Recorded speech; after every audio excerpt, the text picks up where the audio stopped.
I just found out that my wife has been cheating on me with multiple partners for the past 2 years. Original post, August 3, 2024. I'm in shock and I really need some advice right now. Me, 40M, and my wife, 37F, have been married for 10 years, and we recently celebrated our anniversary. We have 2 wonderful kids together. Since the beginning of the year, things have been off between us. She's been acting strangely since the beginning of the year, irritable, avoiding me, and we haven't been intimate much. Some days she's happy, some others fully irritated. Sometimes she's a great mother to our kids. Some other times she wishes they had never been born. Recently, I had to go to the urologist for a urinary tract infection, and the test suggested it might be an STD. This was a huge shock because I've never been with anyone other than my wife since we started dating. Right now, she's away at a so-called business seminar, of which I talked about in a different post. She has been keeping diaries for over a decade, and out of desperation, I read them for the first time ever. It turns out she's been having multiple sexual partners for the past 2 years. In particular, there was one affair that lasted over a year, and it seems part of her irritability was due to her lover moving on to someone else. I also discovered she has a hidden Tinder account too and has been meeting with other men regularly. I am devastated beyond words.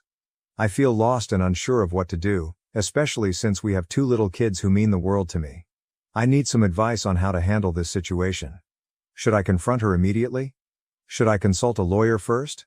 How do I even begin to process this betrayal and protect my kids through all of this? Thank you for any guidance you can offer in this incredibly difficult time.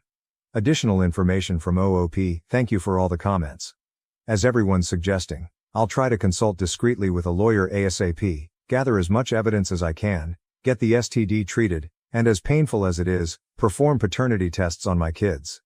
To be honest, I'm a complete mess right now and cannot think properly. All kinds of thoughts are crossing my mind.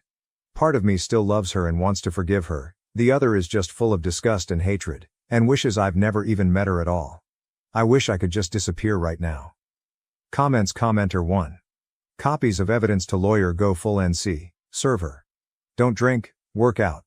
Good luck. Commenter 2.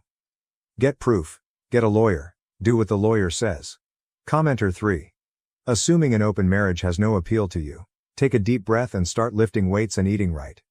These will help you process the emotions in a healthy way instead of drowning in the bottle. Don't say anything to her. Document all evidence. Talk a lawyer first before making any moves. It's probably been happening your entire marriage. Get paternity tests on your kids. Suggest 23andMe as something fun. Plan your next move and execute on it like a divine masculine. Treat the divorce and custody battle like a business negotiation. Keep emotions low. Remember, this is going to be extremely traumatizing to your children. Keep their mental health at the forefront always. Do not talk badly about your wife. If she tries to destroy your relationship with them or lay the blame at your feet, just stay calm. Tell them you love them and this is between her and you, but you both love them very much and it's nothing they did. Don't tell them about your wife's indiscretions until they're old enough to handle it, if ever. Update, September 11th, 2024, 1 month later. Thank you all for your invaluable advice and support. It has been a tremendous help during this difficult time. After my last post, my in-laws kindly offered to look after the kids while my wife was away at her seminar. They remain unaware of the turmoil I've been experiencing. I used this time to go through her diaries and take pictures of their contents. Each entry felt like a stab in the back, leaving me in a state of shock and disbelief. I just don't recognize anymore the person I thought I knew and loved for over a decade. To avoid going into too much detail, the revelations in the diaries would make any movie or TV series I've ever seen pale in comparison. She has been involved with at least 6 different men over the past 2 years. These affairs occurred not only during her so-called seminars but also during short business trips, dinners and other supposed work-related events. Meanwhile, I was at home, taking care of the kids and naively believing I was supporting her career. Some entries vividly describe how great these encounters were for her, all while expressing gratitude towards me for being a devoted husband and father, without a single trace of remorse. This lack of guilt and the extent of her deception make me question her emotional and mental state. While reading through the diaries, I felt an overwhelming sense of despair and was seriously contemplating suicide. In the end, I sought refuge with friends for a few days, as I felt I couldn't be alone, otherwise I'd do something that could never be taken back. They really supported me a lot during this time and helped me get in contact with a therapist. I'm now taking regular therapy sessions once per week. They also help me in getting in touch with lawyers specializing in divorce. I'm also getting treatment for my STD as well. Returning home after picking up the kids from my in-laws was an emotionally devastating experience. I couldn't bring myself to smile at all. At some point, while contemplating all the possible ways I could end my life, my daughter just looked at me and saw my face. Without saying a word, she just came over and wrapped her arms around me. At that moment I broke down, held her tightly and burst into tears in front of her. She's my sweet angel, and the shame of having considered leaving my kids to suffer under their mother's disdain was almost too much to bear. For the first few weeks after finding out, I could barely sleep at all and had to depend on sleeping pills just to get through the nights. My motivation was at an all-time low, affecting both my home life and my work. I forced myself to continue exercising, and found out it was the only thing that actually made me feel better during this time. To whoever said in the previous post that I shouldn't give up on doing exercise, thank you, you may have just saved my life. The stress intensified after my wife returned from her trip. Initially, it took all my energy to hide my disgust at her and the knowledge I had gained about her actions. I've somewhat got used to this now, but it remains emotionally draining. She did notice that something was off, but still appears to believe that I am entirely unaware of what has transpired. Her lack of shame is staggering. Just recently, she asked me to buy her the expensive gift I promised her for our 10-year anniversary, for which I made an excuse to not buy yet, despite her going into another business trip just the day after our anniversary, which was described in extremely painful detail in her diaries. To make matters worse, she was even arranging to meet her latest partner on the day of my birthday. Nowadays I've started to feel a lot better, thanks to exercise and therapy. I had never been to a therapist before in my life, and to be honest, I am regretting not having done it sooner. Despite my wife betraying me in the worst possible way, part of me still thought that maybe all of this was my fault. Maybe if I had done this. If I had put more effort into that. I blamed myself for a lot of things. My therapist helped me see through it that, while I could have done some things differently, in the end, I cannot be held responsible for the actions she chose to take, and no one deserves to be betrayed in the way I was. If I'm at fault for anything, it's for blaming myself for everything, always putting her needs ahead of my own, and trusting her unconditionally without question. While it was extremely hard for me to balance work and looking after the kids alone every time she went on any of these trips, I always let her go after convincing myself that I was doing it for her, to support her business, to let her relieve stress from being at home. That this is what a supportive husband would do. And that if maybe I had a better job or made her happier, she wouldn't feel the need to escape from home. I'd be lying if I said I'm not depressed anymore, but I'm certainly doing much better these days. Nowadays, I feel more rage rather than sadness, and it is the rage that's keeping me going. My therapist advised me to channel this rage into the things I do, which has worked surprisingly well. I talked with 2 law firms about my situation, and was advised to collect more evidence, which I've been devoting myself to for the past few weeks. I've finished digitizing all of her diaries from the past 2 years, which were quite a lot. I got access to her computer and found just way too many photos, chat conversations and documents to help my case. She's been posting all of her adventures into a very distorted private group in Facebook, to which I've also taken plenty of screenshots of. I've compiled a list of all of her sexual partners in the diaries, and have been identifying them one by one on social media, etc. I've gathered everything I could on her current sexual partners, and managed to figure out where they live and/or work. Now I'm debating whether I should confront them or not. The things I've read in these diaries are so bizarre that I thought maybe she was just writing material for some sort of twisted novel, that is, until I found all the other stuff in her computer, etc. Maybe I'm broken myself as well, but a part of me is actually enjoying this process of gathering all these tiny pieces of evidence and information, cross-referencing them with her diaries and finding everything I can about her and her lovers. Part of me wants to see her burn on social media by posting directly everything I've found out, since a big part of her business is centered around social media, but I'm refraining myself from doing so since this would also affect both me and the kids, as well as her parents, who have been nothing but kind to me since we got married. I'm also not sure if I should bring this to light to her parents as well, since this will probably devastate them. I'm planning on confronting her after talking further with the lawyers about how to make sure to gain custody of my kids. The country I live in has a rather unfair tendency of granting custody to the mother, even if she's unfit for it. Setting the terms of the divorce and child support. In any case, thank you all for the advice. A few weeks ago I was in full despair and had no idea what to do nor how to approach the situation. Nowadays, I feel that little by little I'm digging myself out of this hole I've been thrown into. Sorry if I don't respond to all your comments. Right now my full attention is devoted to protecting my kids. Commenter 1.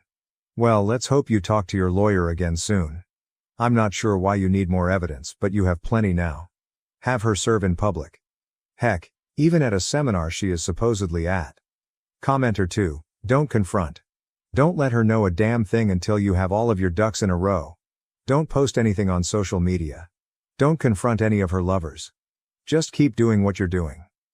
Let her find out when she's served. Commenter 3. What an absolute piece of shit your wife is. Document and keep gathering information to do everything you can to get full custody of your children. Do it for them. They'll grow up and come to understand that their mother is a mentally ill whore that destroyed their family. Keep going to therapy and see a psychiatrist and get on medication if they deem it needed. You need to keep your nerve and a level head as you go through this. Meanwhile, look up Grey Rock and 180. Dad gave our family business to my lazy brother. He messed up, almost causing a customer to die, and now Dad's begging me to come back and fix it. I, 28F, threw my dad a retirement party somewhat over a month ago.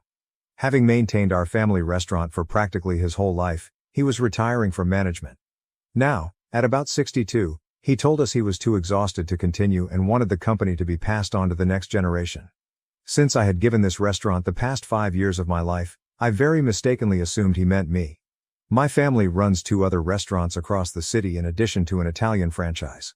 My uncle runs one, the other is supervised by his daughter. But the most often used branch is ours, and my father is the official owner. For background, my uncle is not really the biological brother of Dad. This all began when my grandfather built his first restaurant, where business first started. Actually, our property is the original one. The restaurant my grandfather opened with my grandmother operated for numerous years until my father assumed control.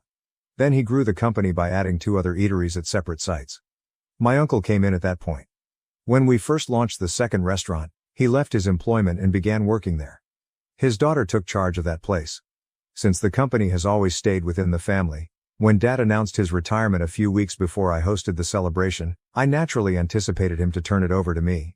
Since my uncle wanted to retire in a few years anyway and he is almost the same age as my father, maybe a few years younger, he was not a competitor for the firm. Given my 5-year dedication to the first restaurant, his daughter's 2 years of running the new store represent significantly less experience than I have. I abandoned my corporate job to work with my father ever since I was 23. I wanted to one day inherit the family firm and carry it to unprecedented success. Since I was the strongest applicant to inherit the company, I simply thought it would be me. My cousin was too young and unskilled to manage on her own. My uncle was retiring soon. I knew then it would be me.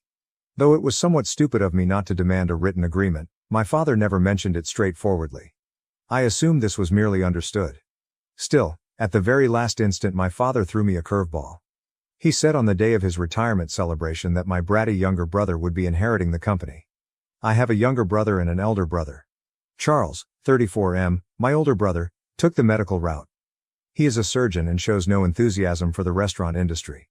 Derek, 26M, my younger brother, spends nothing at all and does nothing all day. Nobody in the family likes him, he is a brat of good value for nothing. Though I have no issue with his lack of talents or his lack of activity all day, I absolutely find his attitude unacceptable. Though he has nothing to show for his life, he behaves as though he is the best and deserves every nice thing that comes his way. Mostly, it's my parents pushing this behavior. Anytime Charles and I try to talk about it, they shut us down and tell us he needs positive support so he could investigate job paths and avoid lifetime freeloading dependent on his parents. A few years ago, he graduated from community college. Since then, he has been let go from at least 5 different companies. He has a major attitude issue so he can never make things stick. Though I'm not sure why he believes this, he feels he is on the same level as God personally and that nobody else can challenge him. We have to put up with it since we are family, but in the actual world, least of all his employers, none would accept this kind of behavior. It is therefore not surprising that he has been let off from every position within a few months. He is not very talented in anything, and even the jobs he worked at were guaranteed by my father via his contacts. For himself, Derek truly cannot accomplish anything. He is simply a huge screw-up and has no idea about his future direction. Since he was let go from his last job 2 years ago, he has been lounging about our house, draining our parents for the past several years. The worst aspect is his lack of any guilt or regret over it. Our parents ignore him and let him live this way instead of intervening, which makes it quite annoying. It is unfair, particularly because Charles and myself were continuously urging us to improve. Not to seem unappreciative, as Charles and I are doing in our life, but it stinks to see them be so forgiving of Derek. Still, I find him to be a somewhat spoiled brat that absolutely bothers me. As children, we were all wonderful friends.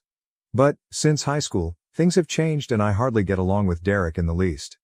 Everyone was rather surprised when my dad said Derek would be inheriting the company, as he also lacks knowledge of the company or any notion of how things run. A few months before I organized the celebration, my father had announced his retirement. Everyone knew about it. Family members as well as workers. Having been my father's right-hand man, or lady, in my case, I naturally anticipated to take over after he retired. I regret not having a decent discussion about it. I had taken it for granted, and perhaps that was the reason I came undone.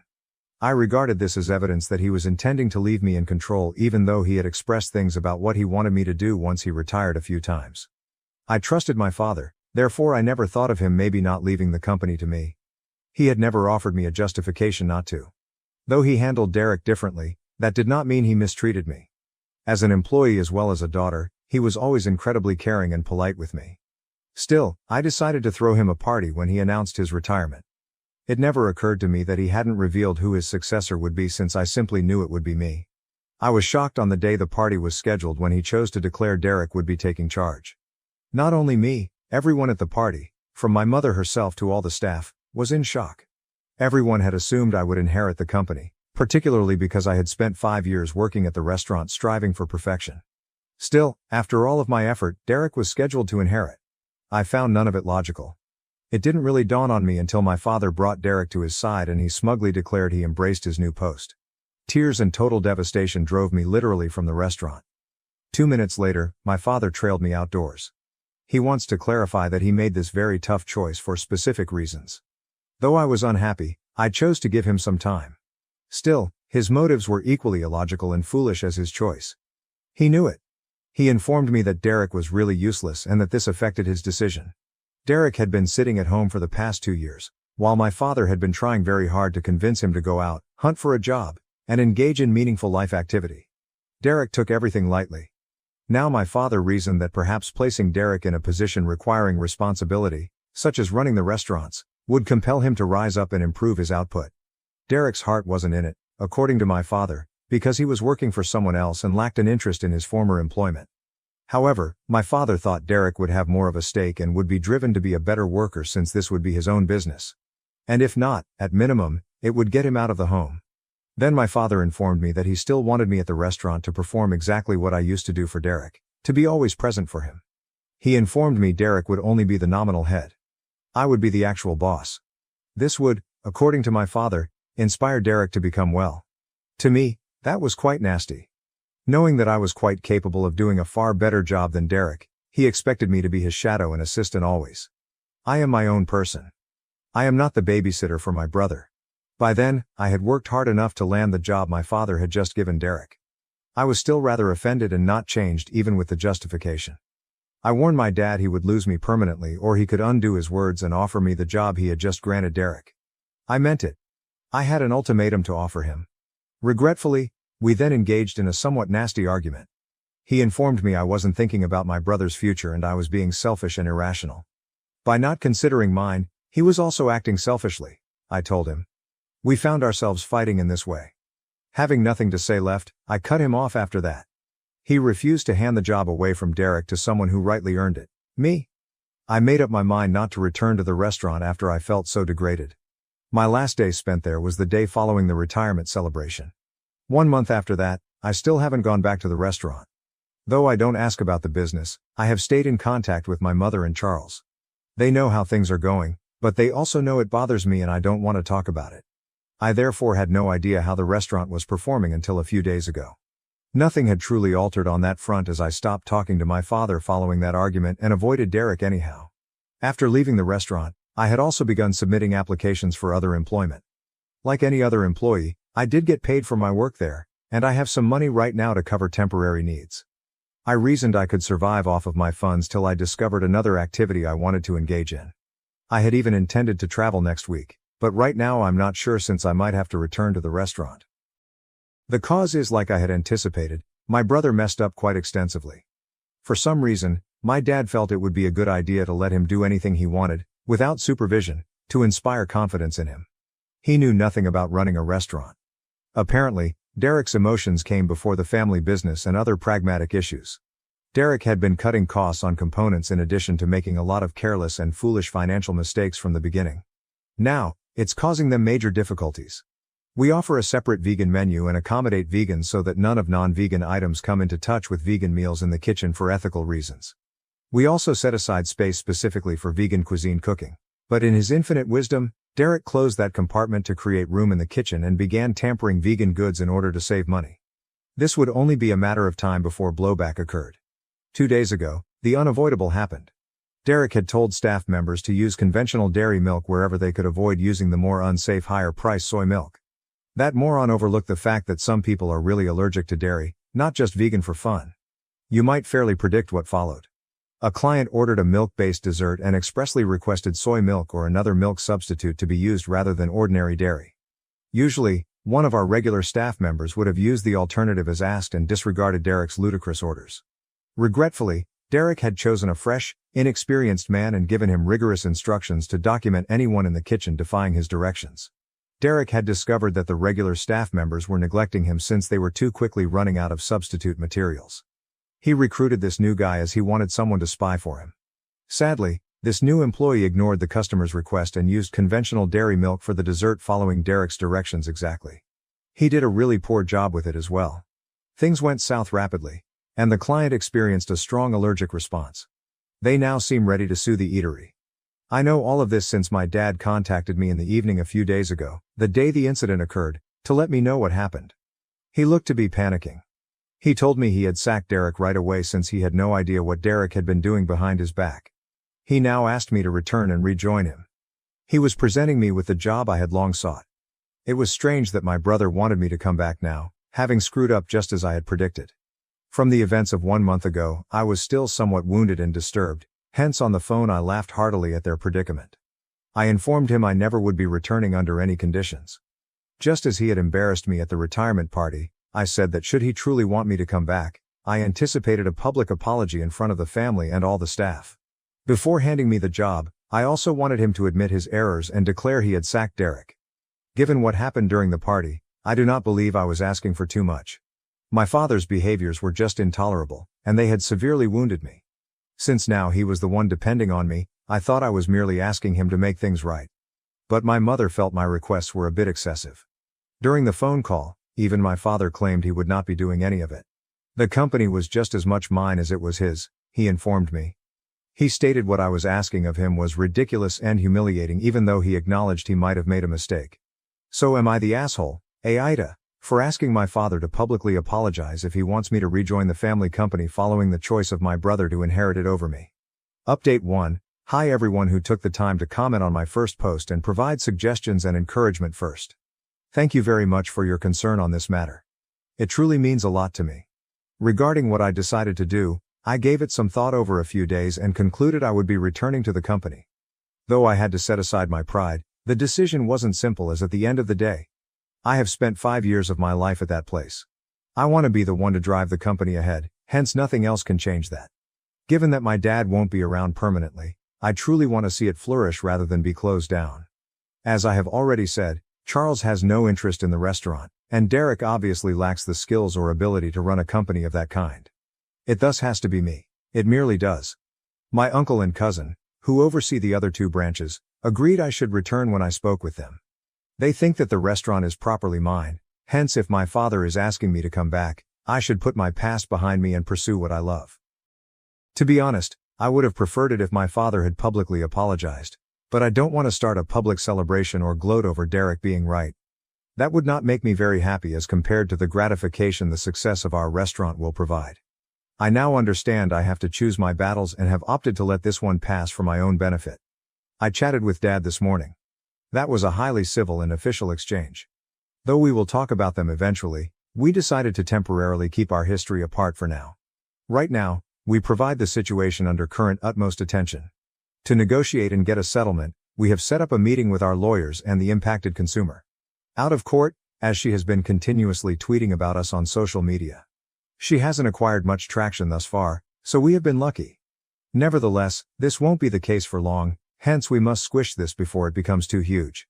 Update 2. After a lengthy period, yesterday I personally met my father. We met before our customers meeting, and one last time we spoke with our lawyer on everything.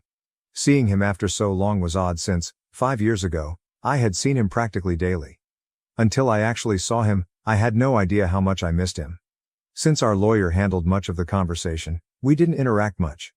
We had to concentrate on that, but I could see there was still plenty we needed to talk about. Though later we will have to deal with everything, now was not the proper time. Neither has he brought up anything regarding the event from a month ago, nor has he adequately apologized to me. Still, between us things were friendly and civil, which was a comfort because this was our first in-person meeting following our major argument.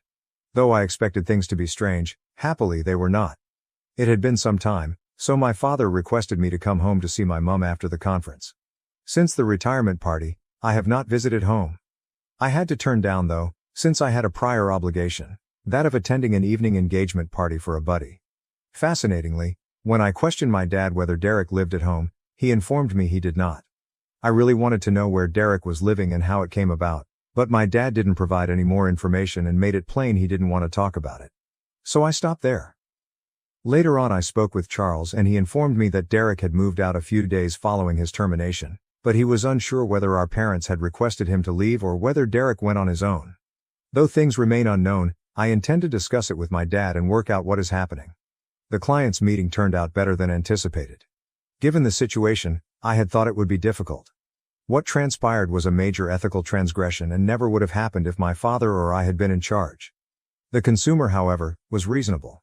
She said that the reason she had threatened to sue and complain so much on social media was that the manager had insisted that she was at fault rather than owning the error. She had, he said, not mentioned her dairy allergy or asked for soy milk. The fact that she was blamed when she knew it was not her fault infuriated her the most. Once we knew the whole truth, we knew how much of a moron Derek had been. The client had refused to interact with us prior to this without her lawyer present. She had stated in her social media posts how the management of the restaurant treated her, but she had not gone into great detail since she feared defamation claims. She hadn't completely explained the matter because Derek had got in touch with her accusing her of lying and threatening to sue her. Until now, my dad and I had not known exactly what transpired. The waiter who ordered her sided with Derek since he feared losing his employment. I don't blame him, even if it means covering for their company. These folks need their jobs and are not ready to jeopardize them. Derek, the new guy he hired, never turned on him, hence he also insisted that the server had not been told about the soy milk, which resulted in the ordinary dairy milk being used.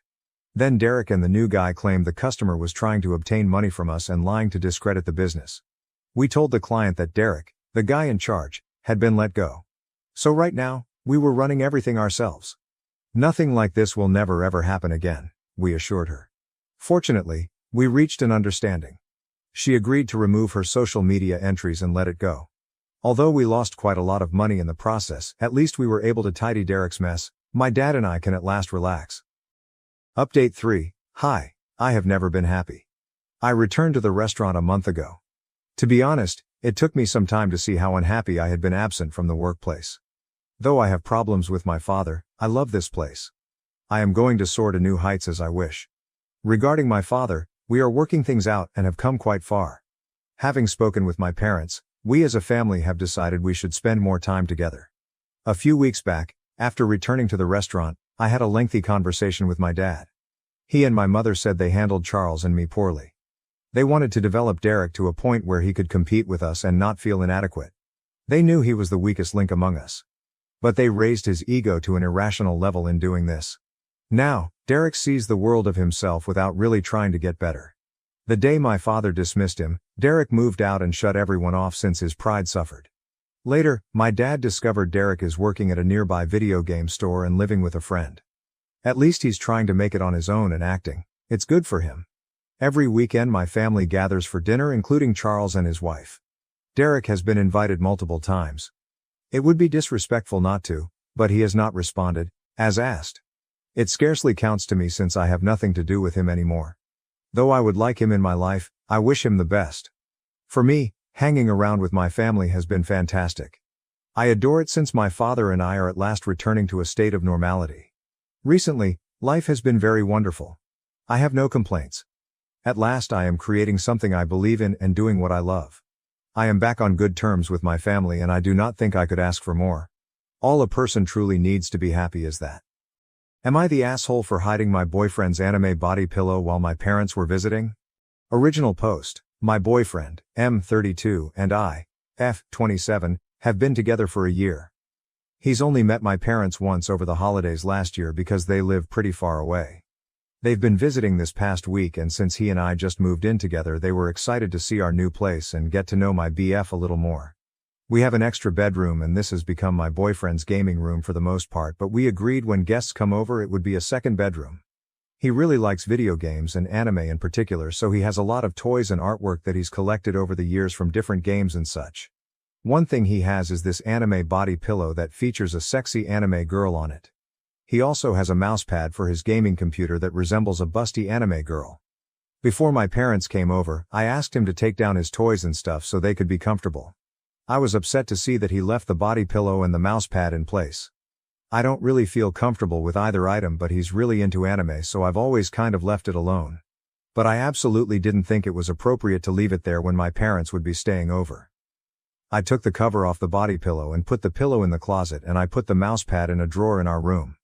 When my parents arrived and we showed them to their room, my BF noticed the missing pillow and mousepad.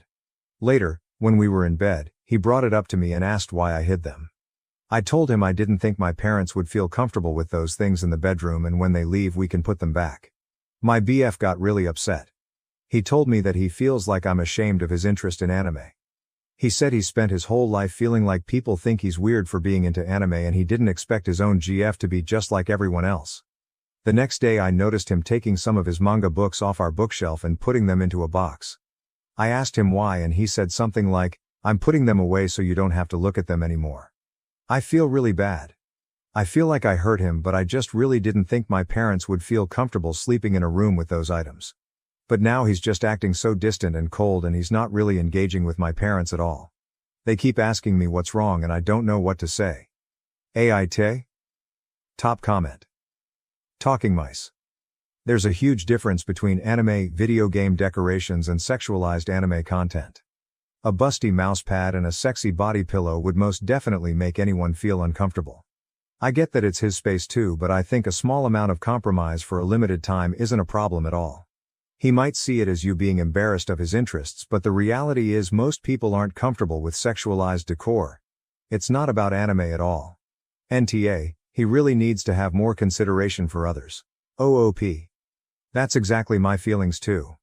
There's other stuff in the room that's anime gaming related that was left up, but it was more the sexual stuff I didn't feel comfortable leaving out for my parents. OOP is voted NTA update. Edit. Thank you for all of the responses. And sorry it took me a few days to update. I was waiting for my parents to leave so I could talk to my boyfriend about all of this. I read through the comments and it kind of validated something I already was feeling. Sexual decor aside, the way he acted the next day when he was putting the books away really bothered me. I ended up explaining the situation to my parents and they weren't exactly thrilled by his reaction either. I got the feeling after this trip that they don't really approve of him. Which is neither here nor there. I'm 27 and I'm old enough to make my own choices. But above everything else, my parents mean a lot to me. I never get to see them, and it was important to me that my BF would be present and treat them well while they were here. After they left, I drove them to the airport. BF refused to come. I came back from the airport and found a couple trash bags outside the door. Turns out that once I left, my BF started throwing all of his anime things into these bags. I asked why and he said something along the same lines as before, that clearly his interests weren't welcome in my home and he'd keep them in his car until he figured out what to do with them. I kinda snapped. I'd been keeping it together all week for my parents, but I had enough at this point. I told him I never asked him to get rid of his anime stuff, just that it wasn't appropriate for my parents while they were staying with us. I told him this reaction is unfair and he's being manipulative. I told him that this week was supposed to be about him getting to know my parents, but he was too fixated on this anime issue to even spend any real time with them. He then called me manipulative for making him believe that I was cool with his love for anime for the past year when I was clearly ashamed of it. He also said he didn't want to be a part of a family that doesn't appreciate anime. We went back and forth for a while and then I told him we needed space. I wasn't even really planning that, but it came out and it felt like the right thing for me. Well, he then started crying a lot and apologizing and immediately tried to take back what he said, but I was just done at this point. He left eventually and now I'm here in this apartment alone. Well, and the mouse pad and body pillow, lol. He left those behind. Anyway. I don't really know if we're broken up officially or what, but it seems to be heading that way. I'm just feeling awful and I almost wish this all happened before my parents visited because I feel like it tainted the whole trip. But yeah. Thanks for the replies guys and for helping me open my eyes a bit. Editor's note, I couldn't decide if this one was concluded or ongoing. I've marked it as ongoing for now, but if people disagree I can change it.